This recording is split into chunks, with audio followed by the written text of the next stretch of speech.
Because the thing is that any of them can work. None of them will work unless you pick only one.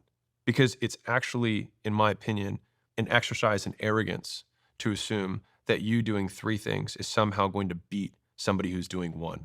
I can promise you the competitor who is going to beat you is only doing that one thing. You think a third of your time is going to beat theirs? No, it's not going to. I think it's arrogant. So there's actually there's like an underpinning of ego underneath of this. I say this as somebody who did this. Like when I had the launch business, I also had my 6 gyms. I also had a chiropractor agency and I also had a dental agency.